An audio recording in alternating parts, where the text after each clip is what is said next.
AITA for not reimbursing my ex for cleaning fees caused by our daughter having an accident in the car. My ex and I have a 7-year-old daughter. I have full custody, but I allow him to visit her and take her out when he's in town a couple times a year. My daughter has an underdeveloped bladder and bowel issues that makes it nearly impossible for her to hold it when she has to go to the bathroom. Once she tells us she has to go, we have about 2 minutes to get her to a bathroom. Because of this, she wears pull-ups during the day and diapers at night, during long car rides, and when we're going somewhere where it's expected that there will be long lines for the bathroom. My ex was in town recently and asked to take our daughter to an amusement park/water park. I said yes, reminded him of her condition, and packed a bag with diapers, pull-ups, a change of clothes, etc. with more than enough supplies for the trip. He decided he knew better, threw away the bag, and took her to buy some underwear. She fell asleep in the car and ended up having a pretty big accident. My ex cleaned her up and cleaned the car as best as he could, then drove her home.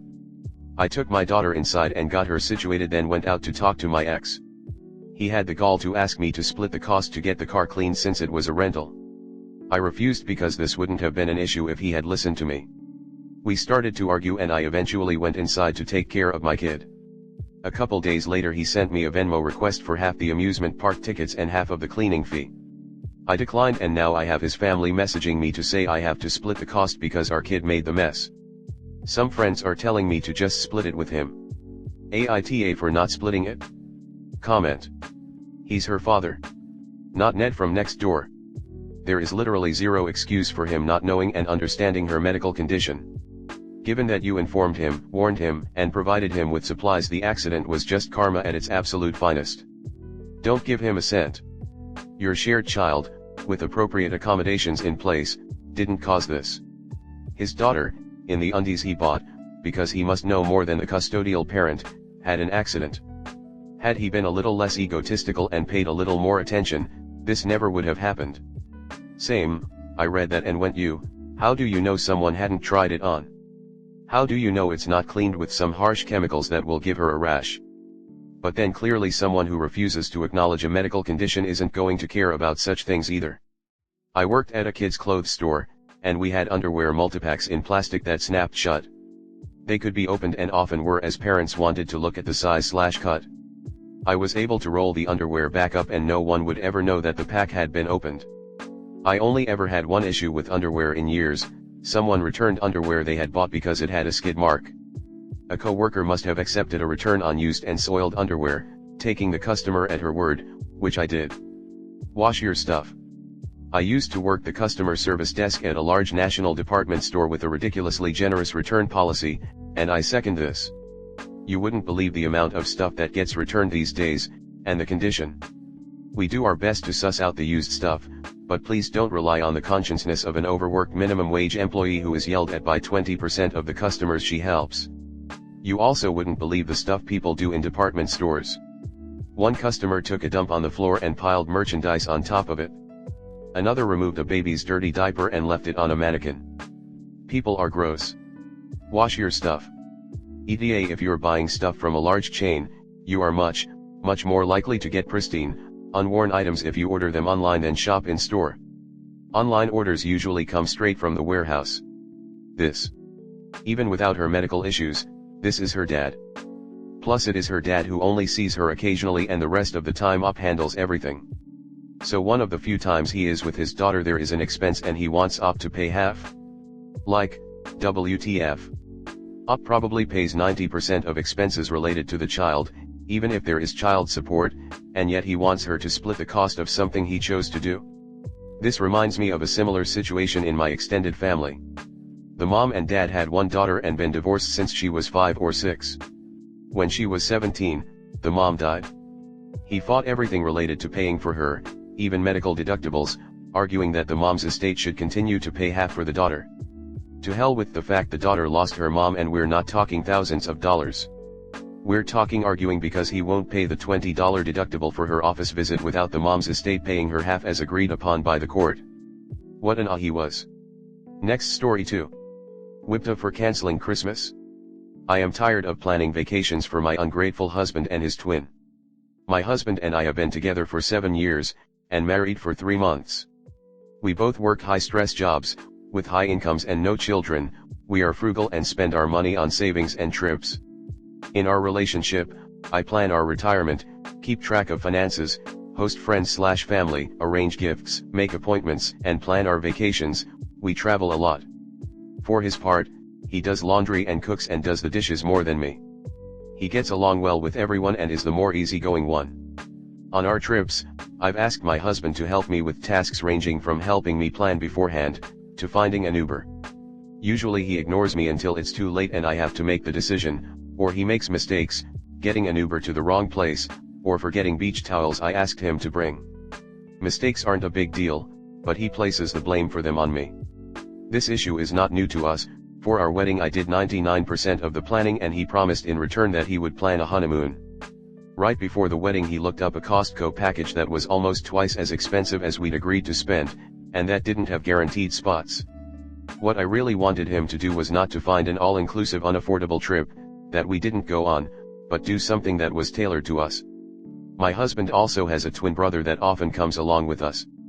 Like my husband, his twin doesn't help plan and he had never thanked me for planning trips for us. He behaves like coming on the trips is a gift to me. Outside of this, I've tried to be his friend, but I feel no reciprocity. I get him gifts for his birthday and holidays, text and call him, and include him, i.e. asking him if he wants me to write his name on a Mother's Day card when he hasn't helped pick a gift.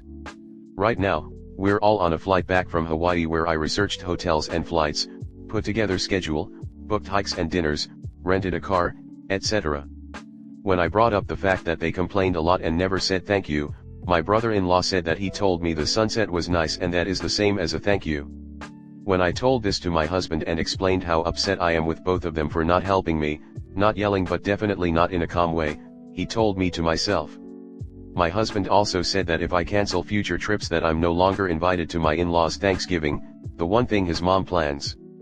I've already planned and booked an elaborate 3-week Christmas trip to Italy for the three of us. They say they want to go, while doing nothing, but I just feel exhausted.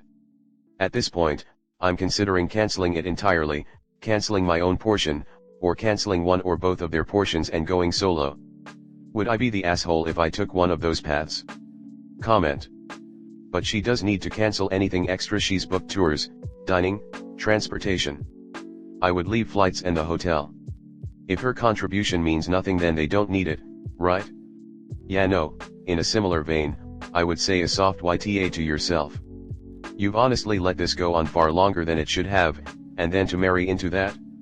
I doubt he was great for 6 years and 5 months, only to turn into a terror the second you married. I want you to repeat after me, Mills. Mediocre Thanksgiving is not worth the headache of dealing with these men who cannot act like adults. You owe yourself much better. Think of how amazing your trips would be if you only had to worry about planning for one. Your husband and his brother sound exhausting.